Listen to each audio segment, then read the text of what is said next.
Magre-review tayo ng mga basic concepts sa redox and electrochemistry. Dito natin ma-encounter yung mga terms gaya ng oxidation, reduction, anode, tsaka cathode. So simulan natin dito sa first question. In a redox reaction, which statement correctly describes oxidation? Letter A, gain of electrons. Letter B, loss of electrons. Letter C, gain of protons. Letter D, loss of neutrons. Ang tatandaan natin, kapag sinabi kasing redox, dalawa yan, no? Meron tayong reduction at saka oxidation. Okay? Itong mga half reactions na to, ang nagde-determine yan ay yung transfer of electrons. Ibig sabihin, tatanggalin na agad natin si C at saka si D. Okay? So ngayon, mamimili na lang tayo between A and B, gain of electrons or loss of electrons. Ang tinitingnan natin dito, oxidation. So ang tatandaan lang natin ay yung Leo, Ger. Okay? Sometimes ginagawa nilang Leora, Geroa. So ibig sabihin yan, loss of electron, oxidation. Gain of electron, reduction. So based dito sa Leo, loss of electron ay oxidation. So dapat letter B, yan, loss of electrons.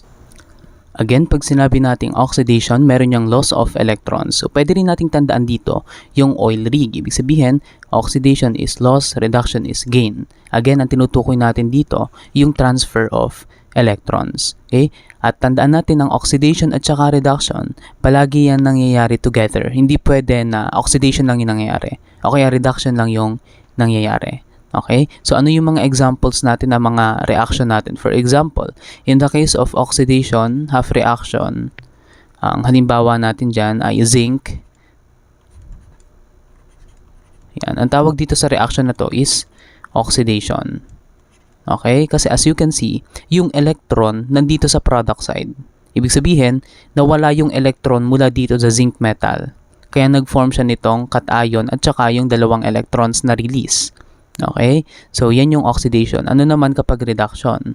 Kapag reduction, again, meron tayong gain of electrons. For example, yung reduction ng copper 2+. Kapag nag-gain yan ng dalawang electrons, magpo-form tayo ng copper na metal. Okay? Now, as you can see, again, kapag oxidation, yung mga electrons natin nandun sa product side. Kapag reduction, yung electrons natin nandun sa reactant side. Okay? So, dito sa oxidation, meron tayong nawala na dalawang electron. And for reduction, yung copper 2+ nag-gain ng dalawang electrons. Okay? So, next. Number 2, which species is reduced in the given reaction? Letter A, yung solid na zinc. Letter B, zinc 2+. Letter C, copper 2+. Letter D, copper solid. Okay? So, again, ang tinitingnan natin dito, alin yung na-reduce. So, balikan natin yung mnemonics natin kanina. Meron tayong Leora, Geroa. Ibig sabihin, loss of electron is oxidation. Yung nawalan ng electron na oxidize. Yung na-oxidize, siya yung reducing agent. Okay? Now, ang gain of electron, reduction. Yung nag-gain ng electron, naka-experience siya ng reduction. Yun yung hinahanap natin. Alin dyan yung nag-gain ng electron? Okay? Yung nag-gain ng electron, ang tawag natin dyan, oxidizing agent. Okay? So, alin dito yung nag-gain ng electron? So, pwede nating i-separate ito into two half reactions. Again, yung zinc natin, na-oxidize siya into zinc 2+ and dalawang electrons. And then, yung copper natin, na-reduce siya into, so meron ditong dalawang electrons, into solid copper. Okay? At ang sagot natin syempre, itong Cu2+. Okay? So that is the answer, Cu2+. Actually, kapag ganito mga question, tatanggalin nyo na agad yung mga products. Ang products natin dyan, yung zinc 2+, at saka yung copper na solid. So mamimili na lang kayo between letter A and letter C. Again, yung letter A natin, zinc, yung solid na zinc, ano nangyari sa kanya? Dito, na-oxidize siya. Okay, oxidation yung process na yan.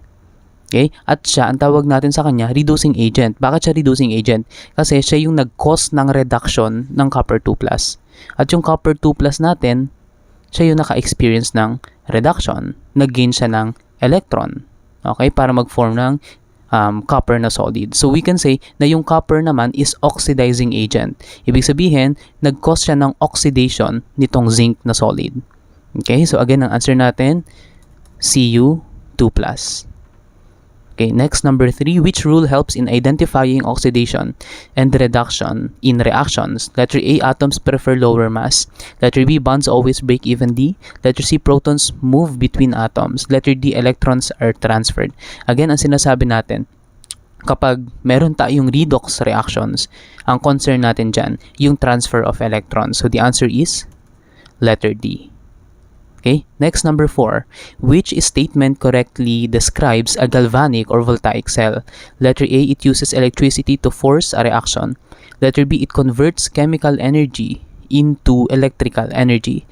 Letter C, it has a negative cell potential. Letter D, it requires an external power source. Okay, now, meron tayong dalawang types of cells na pag-uusapan natin. Isa dito yung galvanic cell. Okay? Ngayon, sasabihin natin yung sagot and then i-explain natin ano yung components nitong galvanic cell. So, ang sagot natin dito, letter B. Kino-convert niya yung chemical energy into electrical energy. So, may ipapakita ako sa inyo na illustration and then titingnan natin yung mga parts nito. Ayan. So, ito yung isa sa mga typical na illustrations natin sa mga galvanic cell. So, titingnan natin ano yung mga parts nito. So, ang galvanic cell, isa siyang electrochemical cell, no, na nagpo-produce ng electricity gamit yung spontaneous redox reaction. Again, ang ginagawa natin dito, meron tayong chemical reaction, spontaneous redox reaction, and then magpo-produce tayo ng electricity. So, kapag tinanong sa inyo yung conversion ng energy that is from chemical to electrical. Okay? Again, ang galvanic cell, no, meron tayo dyang spontaneous reaction. Ibig sabihin, hindi niya kailangan ng external energy. Kung titingnan natin yung option natin kanina, meron tayo dyan na nagsasabi na kailangan niya ng external energy. Pero in fact, kapag galvanic cells, hindi niya kailangan ng external energy. Again, anong ginagawa niya? Kino-convert niya yung chemical energy into electrical energy. Okay, mga examples natin dyan, yung mga batteries. So, tingnan natin, meron tayo ditong anode at saka cathode. Generally, ang tawag natin sa kanila, sila yung mga electrodes. Okay, now, dito sa anode, meron tayong zinc anode dyan, no? Dito sa anode, dito nangyayari yung oxidation. Okay, so sulat natin dito. Oxidation. Ano nga kapag oxidation? Meron siyang loss of electron. Kaya itong mga electron, dumadaan siya dito. Okay, nawawala yung electron from zinc. Okay, nagfo-flow siya mula dito sa anode papunta dito sa cathode. Okay, gamit itong isang external circuit na to. So ito, conventionally, ang ginagamit natin dito ay negative kasi nawawala yung mga electron, nagre-release siya ng electron. Okay? Now, dito naman tayo sa cathode. Ang cathode na ginamit natin dito, usually ginagamit talaga natin ay copper. Okay? Now, sa copper, kung sa zinc anode nangyayari yung oxidation, dito sa cathode nangyayari yung reduction. At again, kapag reduction, gain of electron. Dahil nagigain siya ng electron, conventionally, ang assignment natin sa cathode ay positive. Okay? So, ang pwede nating tandaan dito, yung anode nagsisimula sa A, ganun din yung oxidation nagsisimula sa O, so pareha silang vowel. Yung cathode nagsisimula sa C. Yung reduction starts with letter R, pareha silang consonant. Okay? Isa pa sa mga important na part, no, nitong galvanic cell, itong disk na ito. Sometimes, ang makikita nyo dyan ay salt bridge. Okay? Ano yung purpose ng salt bridge? This is a very important part of a galvanic cell. Ang salt bridge, siya yung nagme-maintain ng electrical neutrality. Okay? Again, mini-maintain niya yung electrical neutrality dito sa cell natin. So, tingnan natin itong anode. Diba sa anode, ang nangyayari dito, oxidation, kung saan nawawala yung electron natin. Dahil nawawalan siya ng electron, eventually, magpa-positive dito. Okay? Now, yung sa cathode naman, nagigain siya ng electron. So, eventually, magbi-build up yan ng mga negative charges. Okay? So, ngayon, meron tayong imbalance of charges dyan. Ang gusto natin, ma-maintain yung electrical neutrality gamit itong salt bridge. Usually, ang component ng salt bridge, yung mga inert salt, ginagamit natin minsan KNO3 or potassium nitrate. Okay? Kapag nag-dissociate yan, potassium nitrate, magpuproduce yan ng K plus and NO3 minus. Yung K plus natin is the cation. So, yung cation pupunta siya dito para ma-maintain yung electrical neutrality. Okay? And then, itong anion natin na nitrate, pupunta naman siya dito para ma-maintain yung electrical neutrality. Again, yung potassium natin positive, so i-combat niya tong negative. Ganun din yung nitrate, negative siya. Kaya yung anion flow papunta dito kasi in-neutralize niya itong positive. Okay? So again, ito yung mga parts ng galvanic cell. Next tayo, number 5. Which statement best describes an electrolytic cell? Letter A, it produces electrical cell or electrical energy. Letter B, reaction occurs spontaneously. Letter C, it does not involve redox reactions. Letter D, it uses electrical energy to drive a reaction. Again, nakita natin na yung spontaneous na reaction, na redox reaction para mag-produce ng electrical energy from chemical energy, ginagawa yun dun sa galvanic cell. Okay, opposite yan dito sa electrolytic cell. Makikita natin mamaya. Okay, yung galvanic cell, siya rin yung nagpo-produce ng electrical energy. Okay, at syempre, dahil topic natin dito about cells, so involved dyan yung mga redox reactions. So by elimination, ang sagot dapat natin, letter D. It uses electrical energy to drive a reaction. So ito yung itsura naman ng isang electrolytic cell. So gaya ng sabi natin kanina, ang electrolytic cell, yun nangyayari dyan kabaliktaran doon sa galvanic cell. Kasi sabi natin, di ba, kapag galvanic, that is from chemical energy to electrical energy. Kapag meron tayong electrolytic cell, that is from electrical energy to chemical energy. Okay? Another one, kapag galvanic, di ba sabi natin, yung reaction, yung redox reaction, nangyayari siya spontaneously. Okay? Kapag electrolytic cell, non-spontaneous.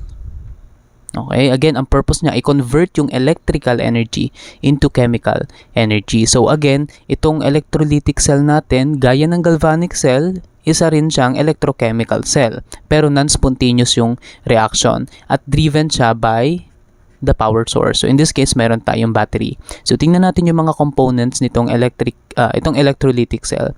So again, meron tayong cathode. Sa cathode, ganun pa rin. Dito pa rin nangyayari yung reduction. And sa anode, doon pa rin nangyayari yung oxidation. Pero as you can see, meron na tayong power source. Yung power source natin na battery, siya yung nagpo-provide ng energy para i-drive yung reaction. Okay, and then meron tayong electrolyte solution. Siya yung nagko-complete nitong internal circuit natin. Okay, ito yung nag-a-allow para sa migration pa rin no, ng mga cation papunta dito sa cathode at saka ng mga anion papunta dito sa anode.